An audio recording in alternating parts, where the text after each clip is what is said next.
Hello friends, आप देख रहे हैं आपका अपना चैनल द ग्रामर गुरु। आज हम इस वीडियो में पढ़ेंगे डायरेक्ट टू इनडायरेक्ट नरेशन में एक्सक्लेमेटरी सेंटेंस को। इससे पहले हम असर्टिव, इंटेरोगेटिव और इंपेरेटिव सेंटेंस को विस्तार से पढ़ चुके हैं, जिसको प्ले लिस्ट में जाकर के देखा जा सकता है। एक्सक्लेमेटरी सेंटेंस क्या होता है, पहले इसको समझते हैं। देखिए, एक्सक्लेमेटरी सेंटेंस का नरेशन में मतलब है जो आपकी रिपोर्टेड स्पीच है, तो रिपोर्टेड स्पीच का एक्सक्लेमेटरी सेंटेंस होना। जो एलास शब्द है, एलास, ये एक इंटरजेक्शन होता है। पार्ट्स ऑफ स्पीच में आपने पढ़ा होगा कि जो 8वां पार्ट्स ऑफ स्पीच होता है इंटरजेक्शन, वो क्या होता है? An interjection is a word which expresses some sudden feelings और इमोशंस। ऐसे शब्द जिनके द्वारा हम अपने हृदय की अचानक निकलने वाली इमोशंस को प्रकट करते हैं, वो शब्द हमारे इंटरजेक्शन कहलाते हैं। और उन शब्दों के साथ साथ अगर हम उसी भाव में एक और सेंटेंस जोड़ते हैं तो वो पूरा सेंटेंस एक्सक्लेमेटरी सेंटेंस बन जाता है, और जिसमें साइन ऑफ एक्सक्लेमेशन यानी कि साइन ऑफ एक्सक्लेमेशन लगा होता है।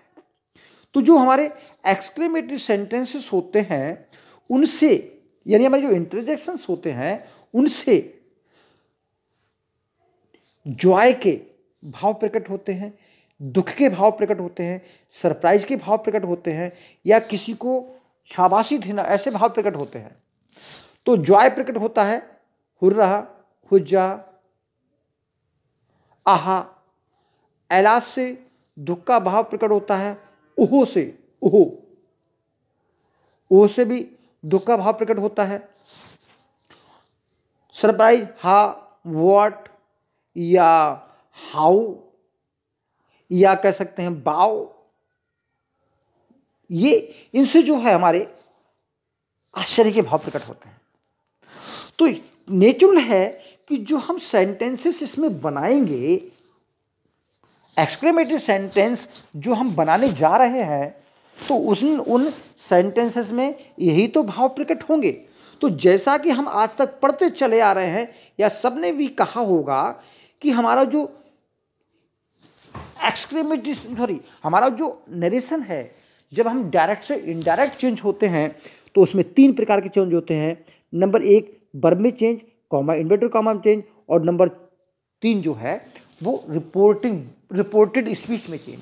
तो रिपोर्टिंग वर्ब में चेंज हमेशा जो होता है, इस रिपोर्टिंग वर्ब में हमेशा जो चेंज होता है वो इस स्पीच के भाव के अनुसार, यानी कि बोलने वाले की स्पीच जिस भाव में होगी, सैड और सैड टू हमेशा उसी भाव में चेंज होगा।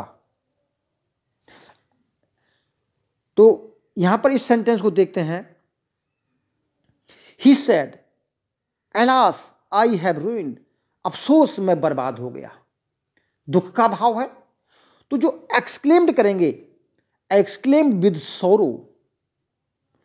तो एक्सक्लेम्ड को हिंदी में समझ लेते हैं कि अचानक हम अपने मन से कुछ कहते हैं, चिल्लाकर कहते हैं, तो उस चीज़ को हम एक्सक्लेम्ड कहते हैं। तो इस भाव को प्रकट करने का तरीका यही है। हम अपने शब्दों में कहेंगे तो हम कहेंगे कि उसने दुख को प्रकट करते हुए कहा। क्या कहेंगे? एक्सक्लेम्ड विद सोरो। तो एक्सक्लेम्ड विद सोरो का अर्थ होगा दुख को प्रकट करते हुए कहा, जॉय खुशी प्रकट करते हुए कहा, सरप्राइज आश्चर्य प्रकट करते हुए कहा। हम इस तरह करेंगे। तो सैड और सैड टू समझ गए।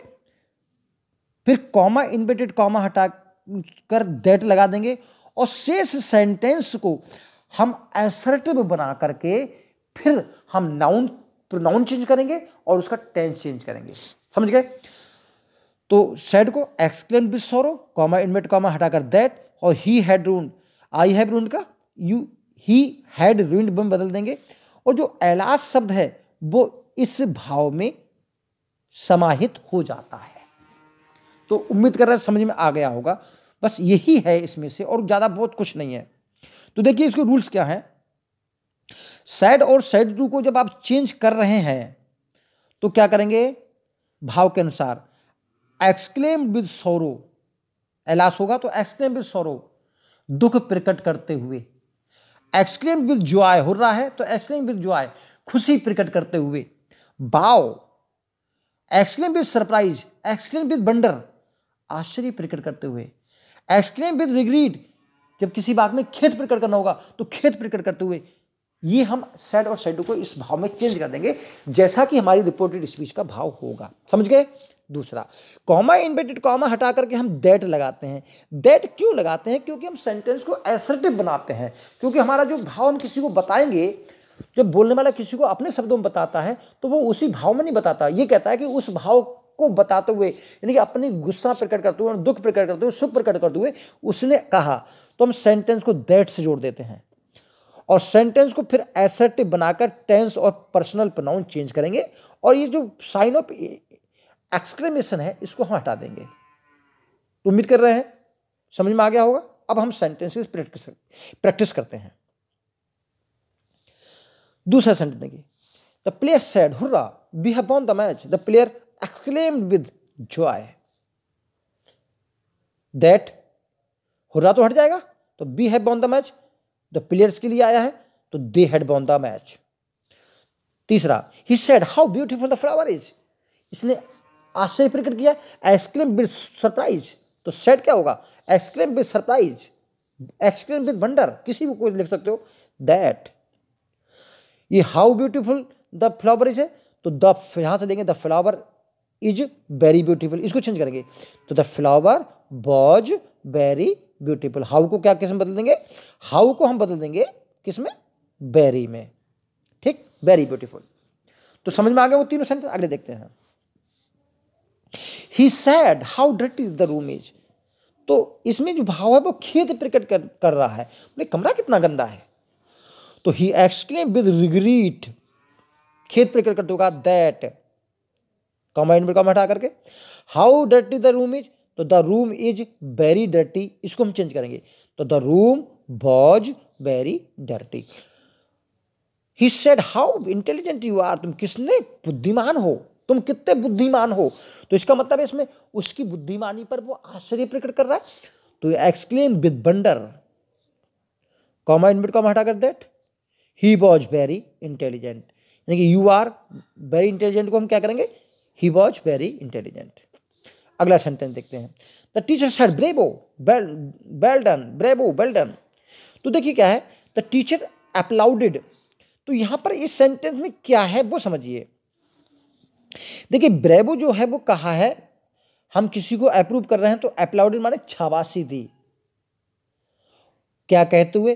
तो ऐसे में देखने ये लिखेंगे बाय सेइंग, तो अप्लाउडेड अस, अस का मतलब जिसको भी वो शाबाशी देगा तो उसको हम, उसके लिए हम प्रोनाउन चेंज कर देंगे, प्रोनाउन रखेंगे। तो यहाँ पर हमने अस रखा है, आप यहाँ पर आई भी के लिए मी रख सकते हो, हिम रख सकते हो, यानी जैसा आपको सेंस लगे।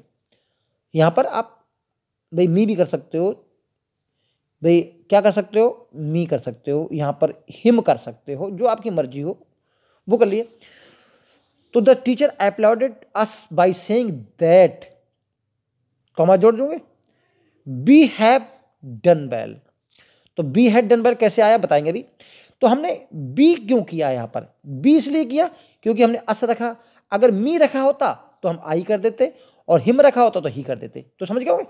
अच्छा, वेल डन जो शब्द है, ये जो वेल डन शब्द है ये अधूरा है, ये क्या है, अधूरा है। इसकी फुल फॉर्म होती है यू हैव डन वेल। तो यू हैव डन वेल, ये सेंटेंस पूरा इस प्रकार होता है। तो यू हैव डन वेल का जो शॉर्ट फॉर्म है वो है वेल डन। तो हमने पूरे सेंटेंस को बनाकर चेंज किया है। तो चेंज किया है, the teacher applauded us by saying that you have done well का वी हैड डन वेल। उम्मीद करें समझ में आ गया होगा। अगला देखिए, सातवां सेंटेंस है, he said to him fie. तो फाई का मतलब होता है, फाई का मतलब होता है शर्मनाक बात है, शर्म आनी चाहिए। ये तो फाई यू आर सच, यानी बड़े शर्म की बात है, ये कह सकते हैं शर्म की बात है। फाई का अर्थ हुआ शर्म की बात है, तो फाई को क्या कहेंगे, इट इज शेमफुल, ये इसका अर्थ है कहने का। तो he exclaimed that it was shameful, हमने दैट से जोड़ दिया इसको, इट इज शेमफुल को यहां पर, फाई को इसमें बदल करके। फिर दैट से हमने अगला सेंटेंस जोड़ दिया, you are such a coward, तो he was such a coward, you को हिम के अनुसार ही हो जाएगा। अगली बात, हेल्प हेल्प, अब कुछ और सेंटेंस देखते हैं। Help help shouted the women shouted for help, इसको ऐसे याद कर लेंगे, हमेशा सेंटेंस इसी प्रकार इसको लिखा जाएगा। ही सेड गुड मॉर्निंग, हम कहेंगे गुड मॉर्निंग या गुड आफ्टरनून, या कह सकते हैं हैप्पी क्रिसमस, हैप्पी दिवाली या हैप्पी ईद, बहुत सारे कुछ कह सकते हैं। तो हम क्या कहेंगे, यहाँ पर क्या है, बेड, बेड माने होता है अभिवादन करना, और अगर दीपावली होली है तो हम कहेंगे, हम क्या कह सकते हैं, हम कह सकते हैं विश, WISH, विश माने इच्छा प्रकट करना, तो हम विश में भी चेंज कर लेंगे, किसमें भी, विश में भी कर लेंगे। तो he bade his friends good morning, good morning bade किया है, तो इसको ऐसे भी लिखा जा सकता है, he bade good morning to his friends. अच्छा, अगर यहां पर होता है हैप्पी दीपावली फ्रेंड्स, तो क्या कहते हैं, he wished his friends happy Deepawali, he wished his friend happy Christmas, he wished his friend happy Eid, कह सकते हैं। अगली बात, he said poor fellow how weak you are, तो यहां पर इस पुअर फेलो शब्द कह करके उसने दुख प्रकट किया है, तो ही पिटीड हिम, उसने दुख प्रकट किया, एंड एक्सक्लेम्ड, और आश्चर्य किया। अब इस सेंटेंस जोड़ देंगे, that he was very weak, you are very weak को हम that he was very weak. ये थे हमारे एक्सक्लेमेटरी सेंटेंस। उम्मीद कर रहे हैं वीडियो आपको पसंद आया होगा। आप मेरे वीडियो को लाइक करें, शेयर करें, और मेरे चैनल को सब्सक्राइब जरूर कर लें, ताकि हमारी भी हिम्मत बनी रहे और आपको भी सारी वीडियो आसानी से मिलते रहें। Thank you, all the best.